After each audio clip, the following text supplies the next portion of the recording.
This is a very exciting time for the City of Phoenix as well as the Phoenix Police Department. We are truly at a pivotal moment, one filled with opportunity, momentum, and a promise of a lot of really good things ahead.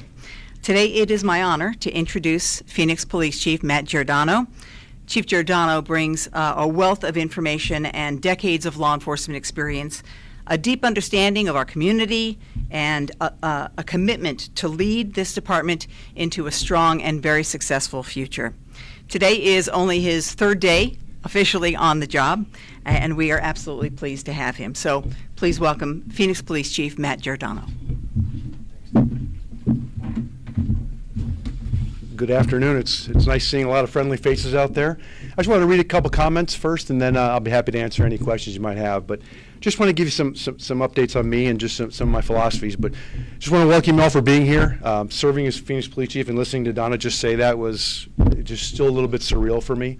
I just never thought I'd be here, and I'm so happy to be here. But I want to thank city leadership, city management, the mayor, city council for their support in me to give me this opportunity. It's very humbling.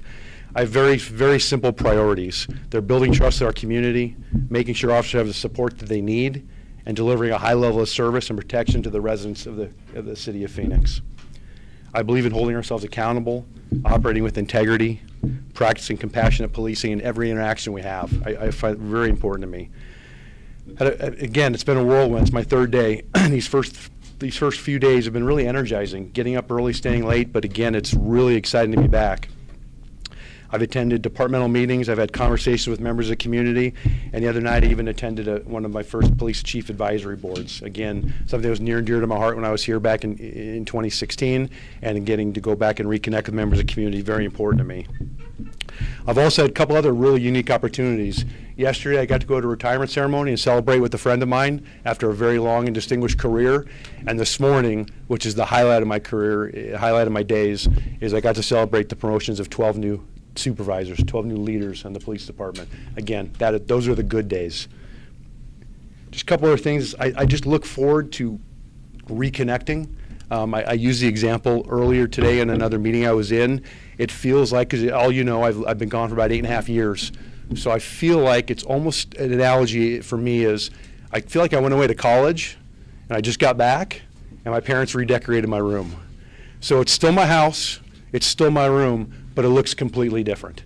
So that's kind of the feeling I get when I walk through these hallways, seeing a lot of familiar faces. But again, I just talked to someone in the hallway just now, and he's like, "You don't remember me, do you?" And he's got no hair anymore, and he's got a big bushy beard. I knew him very well before, but it was just really nice to reconnect. So again, I'm really happy to be back. It's good to see a bunch of friendly faces here.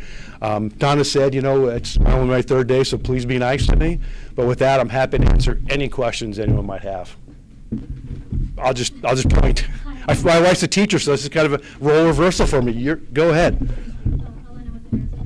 Hi. So, welcome to the department. Thank you. So you said your priorities today / on Monday with the video were building community trust, accountability / transparency, and supporting officers.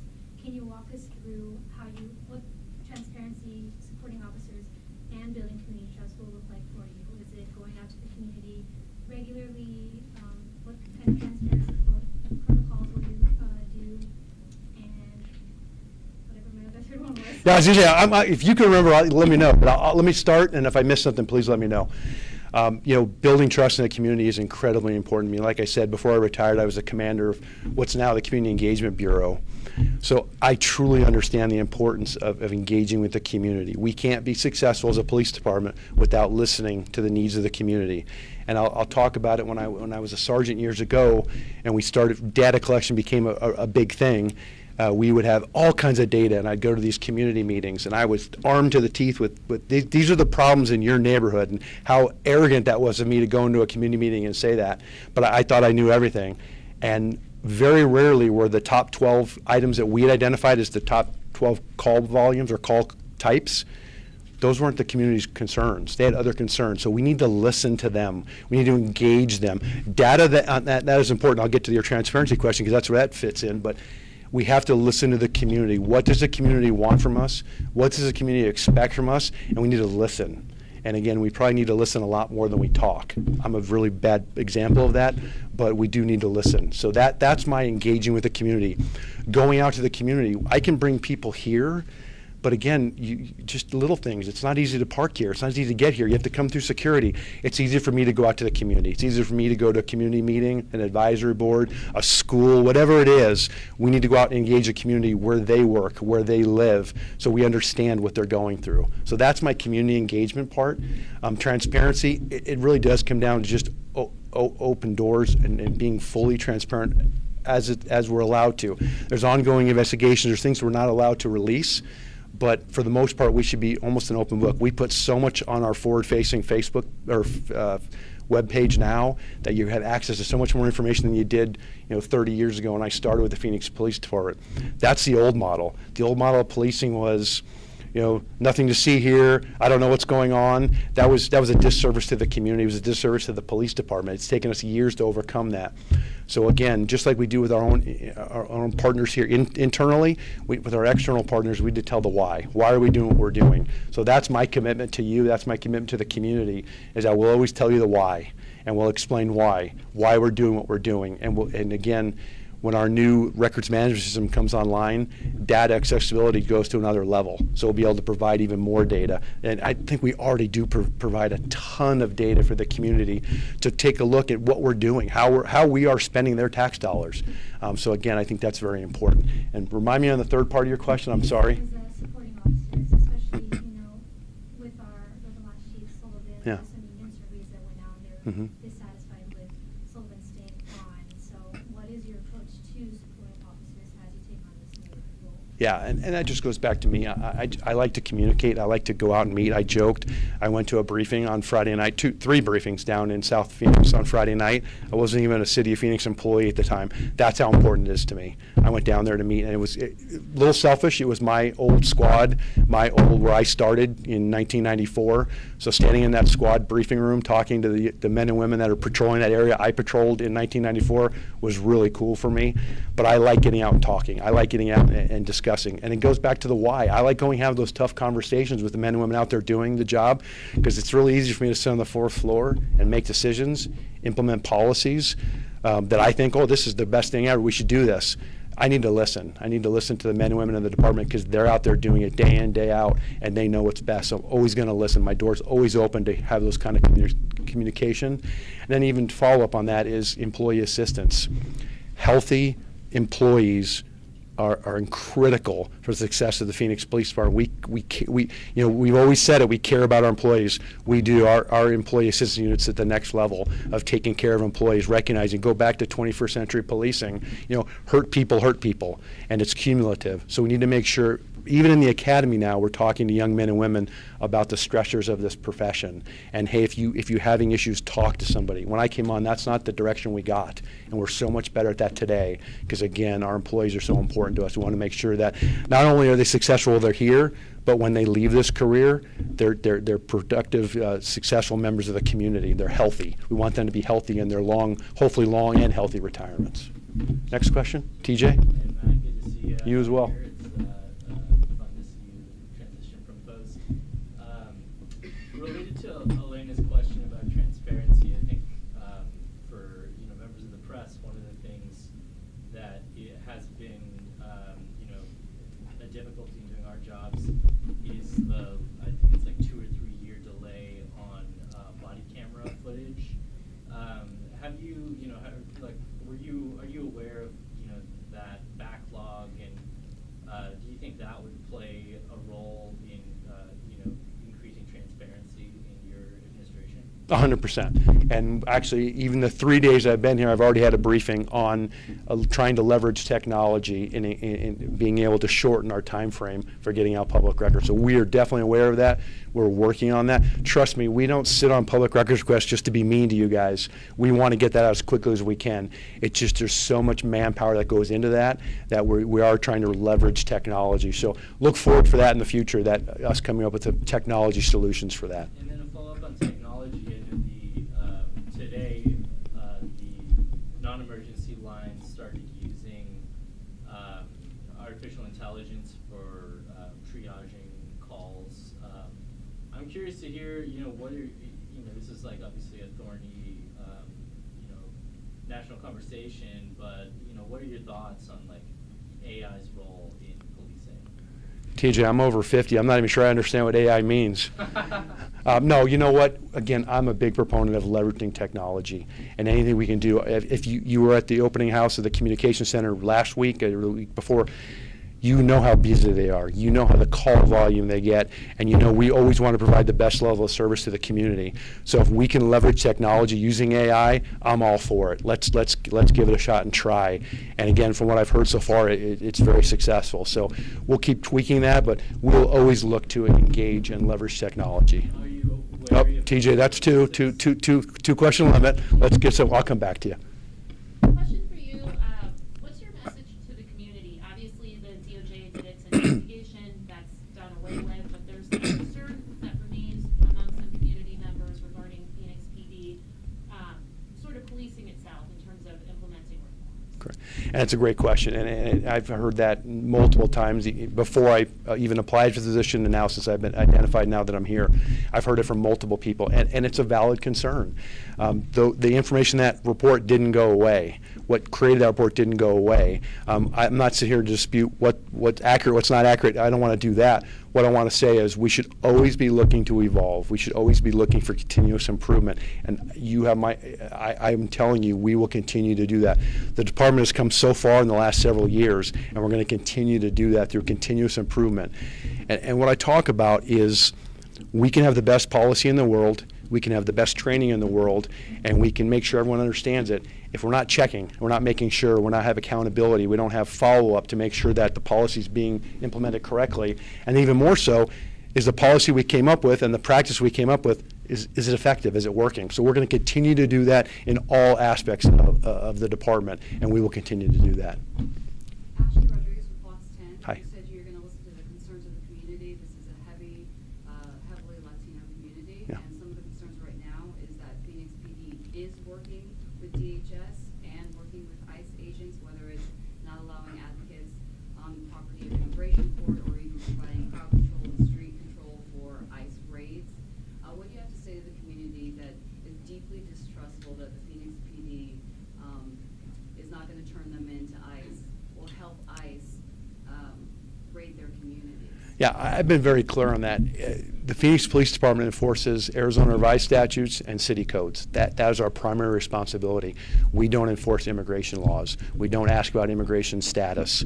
So we do not. We are aware from time to time of ICE operations that are going on because we want to make sure that if we get 911 calls, we're aware of what's going on, but we don't go out and actively help them. I'm actually in the process of setting up a meeting with the ICE director here locally, the HSI director, to make sure that is clear that we are not going to assist them in their immigration enforcement, because that's not our role. I was here when we went through SB 1070, 15 years ago, and I saw the distrust that created in the community. So we're not going back down that road again. We will enforce laws. We will hold people accountable. Those are Title 13 laws, Arizona revised statute laws, as well as city codes. But we are not going to engage and make any kind of enforcement decisions or take any enforcement action related to immigration enforcement. And just to follow up on that, Sure. there is concerns that some of these immigrant communities will be hesitant to call the police when they need assistance or in an emergency because they're afraid that their immigration status will come into play. Yeah. What do you have to say? Yeah, we saw that during SB 1070. We saw that people were scared to call, and that's for us, that's a failure. We never want anyone in our community to be fearful to call us when they need help. Because again, if the rest of the community, the criminal element of the community, understands that someone might not call the police, they're more willing to target those individuals. We don't want that to happen. We want to make sure. So really, I can use all of your help. Please let your viewers understand or know that we will not ask for your immigration status. We quite frankly don't care about your immigration status. If you need help from the Phoenix Police Department, call us and we'll come out and help you. So thank you for your help with that. Yes. What's your plan to beef up recruitment and retention, and how big of a concern is it to you? It's a monumental concern to me. Again, I just came from Arizona Post. I'm very familiar with hiring and training across the state. They're doing a really good job. They've got some really innovative ideas. Actually, I think I have a meeting either later today or tomorrow, reference recruiting and retention, and we're going to put a lot of effort into that. We've already seen an increase in the number of people that are applying to us, which is phenomenal. From the state level, we're probably 250 to 300 people through the academy statewide that we were last year. So that tells me we're seeing an increase of young men and women, or any man or woman that wants to become a police officer. We're seeing them apply. So we're really following that closely. But then we're also looking at retention. And we want to make sure that the men and women that we have here, because I think they're the best in the state, best in the country, want to make sure they stay here. And again, I'm supportive, and I did it. I retired once, but I'm supportive of retirement. But I want to make sure we keep people as long as they want to be here. And that goes back to your question about the question about employee health and wellness. If someone feels valued, if someone feels heard, and they're healthy and they love their job, they're going to stay longer, and then they're going to be more productive members. So we're looking at all holistically to make sure we want to identify the right people, we train them professionally and correctly, and we keep them long-term and keep them healthy. So, sorry, Ford. I'll come back. Really go ahead. Just really follow up on that in the retention, because there is a large chunk of folks that are coming up for retirement. Uh-huh. What's your message to them? How do you convince them to stay? You said you retired, right? It's a pretty appealing path. Yep, I was unique. Paul Penzone offered me a really good opportunity at the sheriff's office because I wasn't ready to leave. I wasn't even looking at thinking about leaving. For these older people in the room who are in drop, they'll understand what this means, but I didn't do a day of drop because Paul offered me such a great opportunity. But you're right, we need to connect. And I'm hoping, again, getting out there, sharing my message, my vision for this police department will get people to stay longer. We have that window of people that are still in the tier where they can retire at 20 years, and they're coming up. They're 16 to 20-year veterans, and I've heard from some that they are ready to leave right at 20, and that never happened. And I'm not talking about leaving to go to a bigger and better, because I'll always support people on career development. But what we're seeing, people is going, I'm just moving to Tennessee, or I'm leaving. I'm buying land now. So we need to re-engage those members of our department, because again, when you have someone walk out the door at 20 years, that is so much experience and knowledge walking out the door that it takes the next person 20 years to catch up. So we're going to really try, I'm going to really try hard. And for me, that's going out to briefings, going out to different bureaus and precincts to talk to people, re-engage them, let them know that we're listening, we care, and we want them to stay. So that's my message to the men and women in the department. And I know you touched on this a little bit earlier, but there was some from the rank at the time. You talked about building on what Chief Sullivan had done. What's the biggest difference between your leadership and Chief Sullivan's time? You know, Mike's a good man. I know him really well, but we spend a lot of time in meetings together. We just have different personalities. I was telling someone the other day on Monday when I got here, and the analogy I gave you earlier, it's odd. It's odd coming back here, and I know a lot of people, and I know where all the precincts are. I know where everything is. I cannot imagine coming to this department, as big as the department is, as big as the city is, and not knowing anything about it. And that's what Mike did. Mike came from another state. So not only do you have to learn the geography, you have to learn the community, you have to learn the officers. That's a lot of work. That's a heavy lift on top of all the other responsibilities you have. I have all that already. I know, like I said, I run to people every day that I've spent 20 years with working. So I have a leg up. I've really, it's not unfair advantage, but it's an advantage over Mike had. And again, I enjoy the getting out and talking. I get out, sometimes it's detrimental to my schedule, because I allot 30 minutes and it takes an hour, but I'm willing to put in that time, and I want to put in that time to go do that. My kids are grown, so my wife and I, 30 years of marriage, we still enjoy our company, but she's okay if I'm gone for a few hours on like a Saturday morning, a little quiet time for her. So those are the times I'll look to go out to precincts and bureaus to meet with the men and women that are out there doing the job, because I can tell you from my experience, I spent a lot of time working third shift, and how many times I saw a chief come to a briefing or an assistant chief come to a briefing, which I know they all just did, twice, in 23 years, and that means a lot. And sometimes I tell people, even if I come out to deliver a message that the officers might not want to hear, that's not what they wanted me to do, or they think I'm going in the wrong direction, the fact that I'm willing to come out, explain what we're doing, why we're doing it, and listen to them, that's half the battle. And I will always promise them that I will do that. So that's my difference, I think, in my leadership style versus Mike's. And again, I'm not saying Mike's leadership style was bad. We're just different people. I'm sorry. I wanted to ask you about the recent crime statistics released by the FBI for 2024. Of course, they look into all departments in Arizona across the country. Specifically for Phoenix Police Department, it said that all violent crimes have increased over the last 3 years, specifically for aggravated assaults and robberies. Two-part question for you. Do you look at these kind of crime statistics, your thoughts on that, but also if aggravated assaults and robberies are going up, specifically what Phoenix Police Department is seeing, how do you combat that? Yeah, I mean, crime stats are always important. I'm fully transparent. I have not looked at those. I have not seen those numbers. The numbers I'm seeing are the current numbers, and we're down in just about, and correct me if I'm wrong, we're down in just about every area. So I'll have to go back and look at what 2024 was and what went on there, because that's news to me. Because again, I just looked at them this morning for calendar year 2025, and we're down in, I think, in every area. But crime suppression is always important. It's a balance. It's a balance of resources. So we're always looking for innovative ways. I talked about leveraging technology. So we're always looking to do things like that, because it's very important. Again, when someone calls 911, they expect an officer to respond and take care of problems. But you also look at, quality of life, and there's things we need to do. And crime stats sometimes are driven by different factors, whether it's drug abuse, chemical dependency, whatever it might be. We need to work with the rest of our city partners, and we do a really good job of that, is leveraging resources. So we'll continue to do that. Unfortunately, there are some crimes where we need to take enforcement action and put people in jail and have them be held accountable, and that's what the community expects from us. So we'll continue to do that. We'll continue to look for alternative ways to address crime. But again, let's go back to staffing. Staffing's still an issue too. We don't have infinite resources. I wish we had 3,000 officers, and I remember a time when we did. I was a patrol lieutenant in Central City when we had 3,000 police officers, and you couldn't turn a street corner, down here downtown without seeing another patrol car. That's not always the case now. So we're doing a really good job of leveraging the manpower we have. But again, with the efforts I talked about with recruiting and hiring and retention, we're hoping to build those numbers up, which in my opinion always has a direct reflect on our crime statistics.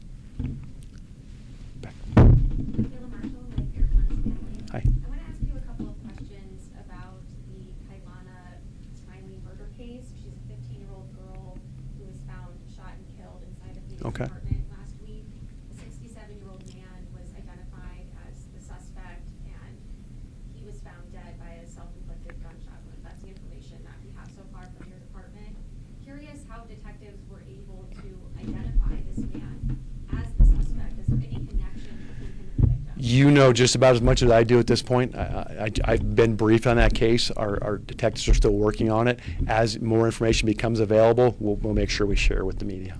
You don't have any idea on motive? I know, honestly, just about everything you know. It's very preliminary. Yep. I have a question. Considering the federal takeover of police in DC, what are the chances of allowing that in Phoenix, and have you spoke to Phoenix mayor about it and what she said? Yeah, I have not spoken to the mayor about that. I've been following that very closely since Monday. Causes me some concerns. I do believe that the District of Columbia is different than the city of Phoenix. I can tell you now that my peers from the surrounding cities, I just don't see that happening in Arizona. I really don't, and I think it would be a different response if it was to be proposed in Arizona. But again, we're following it very closely. We'll always follow things like that closely. But again, it's very hard to talk about hypotheticals of what might occur in Phoenix. But we are definitely watching that closely. Yeah. Then I'll come back to you. Yeah. Go. Okay. Hello, Megan. Back to immigration. I know that the Phoenix's policy says that officers can call ICE, and I've seen records from this year, again, prior to you being here before this week, saying that officers have called ICE for both your department, and I've seen it also in court records. So you're saying that the department, you're going to ensure the community that the department is not working with ICE or the federal government. Does that mean you're going to direct your officers to not call ICE? And if so, will there be any sort of, I don't know, reprimand or talking to if an officer does call ICE? We have very, very clear policies on when we can and cannot call ICE. And just like any other policy, when an officer decides to, or not decides to, but violates policy or mistakenly violates policy, we have measures in place that how we deal with that, how we address that. It really just depends on, is this a repeat offense? Is this a mistake? And we want to train to make sure officers understand the policy and hold them accountable for that policy. But no, at this point we have no intention of changing any of our policies related to that. I know that the immigration policy, at least within a few weeks ago, was under review. Are you aware of that at all? I have not seen any finalized policies or even any proposed policies changes, but I definitely will put that on my radar. I wanted to ask you about a pretty big case that's happening. All organizations are covering it. 10-year-old Rebecca Baptiste. I would just want to ask you, have you started to review the case? Have you looked into previous contacts? I know that, I believe from our previous reporting, Phoenix PD did make calls to DCS, so I just wanted to ask, have you reviewed records, made any contacts with those involved with Rebecca Baptiste, and the most recent contact? Yeah, again, it's kind of like the other case. I have a overall knowledge of the case. We always look at that. We always look at ways we could have done things differently, if there, and look for any kind of mistakes we might have made. I'm not saying we did, but we always look at that. We're very reflective, because again, it just goes all back to our continuous improvement. We're always looking to be better. How can we better serve the community? So I don't have any specific answers for you on that, but trust that we do look back and look at how we did things in the past. I'm sure that's something, as we continue to work to that, we'll be able to provide additional information, just like with the other case. Are you anticipating any changes or additions to the fourth floor or leadership here? The fourth floor, look at you and your terminology. I like it. No, I'm not that kind of guy. I'm not going to come in and just start making changes. I will sit back. I will ask a ton of questions of some of the folks in the back, some of the men and women out in the streets doing the job day in, day out, and determine what our needs are. I don't build teams. I don't build fiefdoms. I do what's best for the community. I do what's best for the city, and I do what's best for the department. So if down the road I think I need to add, because I think we have some vacant positions, if I think we need to add positions or move people to the right seats, I'll do that. But as of right now, I have no intention of making any changes in the near future. Yes. Speaking of the Rebecca Baptiste case, there are some advocates who are saying right now, I understand by state law, that you have to alert police or DCS as mandatory reporters. Mm-hmm. There are some that are saying now that possibly, DCS and police should be required to be alerted. I'm just wondering if you think that police should play a bigger role in cases like this, or in handling reports of or allegations of abuse and neglect. Yeah, I worked a child out for a couple years as a child sex crime sergeant, so I'm very familiar with working with, back then CPS, but DCS. We have a very collaborative relationship. We really do. It's a multidisciplinary approach to those cases, because again, it does take a lot of resources. So to be able to leverage those resources. So again, I don't believe there needs to be any changes to the protocol per se, but again, it's something we always look at. So if something did fall through the cracks, and I'm not saying they did, but we'll always look, again, if we need to have more involvement or less involvement or closer communication. But I can tell you right now, our detectives in child crimes are talking to DCS daily, if not hourly, on cases, because we work them together so routinely. We're coming on about 30 minutes, so 2 more questions, please. TJ? With your unique perspective of coming from Post, which is essentially the only, body in the state that really disciplines officers or takes away certification, what was your perspective gained there from specifically with Phoenix Police about, one, what the department was doing really well, and things you saw that you wanted to improve coming in? Yeah, it's just communication between our department and Arizona Post, making sure we're communicating effectively. One of the big things is you have to notify Post when an officer's hired. You have to notify Post when an officer leaves. We just need to do better in the communication. It's a two-way street. But I've talked about this, and I was very guarded before, but now I can proudly talk about it. We got internal affairs investigations from every department in the state. 158, depending on the day, 159 or 158 agencies that hire police officers.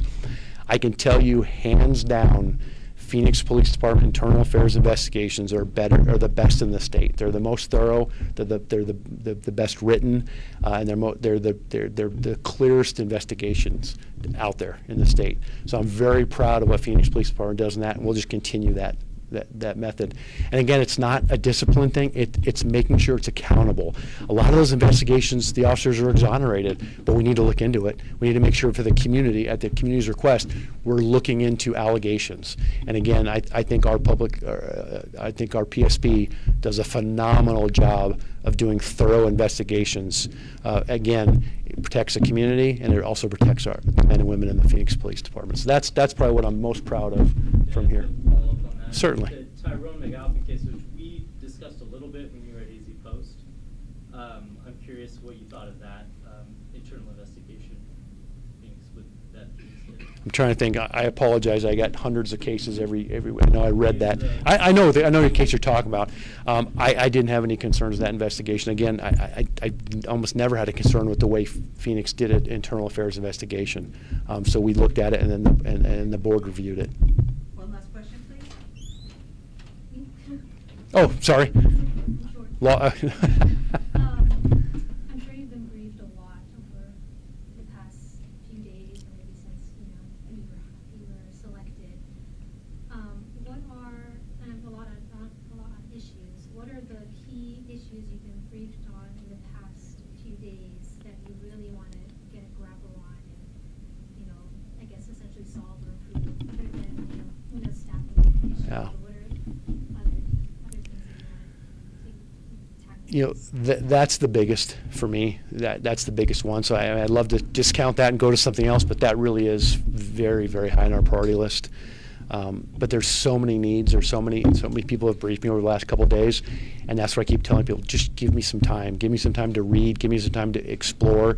Give me some time to talk. Because again, just going, even my community, my analogy I gave you earlier about, I thought the problems were this, the community told me the problems were this. The same thing. We can collectively on the fourth floor talk about these are the important things in the City of Phoenix Police Department, and those might not be what the men and women see as the biggest concerns. So right now it's almost like a listening tour. I want to go out and listen. I read everything that comes across my desk, and things, trust me, are coming across my desk, and I'm just trying to get a good handle on where we need to focus our efforts, because again, all of our efforts are not infinite, and we have to make sure we're putting our effort in the right places to get the biggest returns. So I wish I had a better answer for you. I wish I could give you 10 things we're working on right now, but again, I can't discount manpower. I just can't. That's our biggest one, is again figuring out how we get ahead of that, and then I think some other stuff will start falling into place. Is there anything that might be alarming you, that you've read it and you're like, I'm going to come back to that? Well, it's funny, when I left and I went to Arizona Post, the joke over there is there's no such thing as an Arizona Post emergency. And now my phone rings again 24 hours a day, 7 days a week. My emails ding all the time.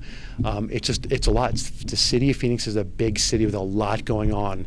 And you have 2,600 men and women out there doing phenomenal work every day. And again, you almost feel, you don't almost feel, you do, you feel responsible for them.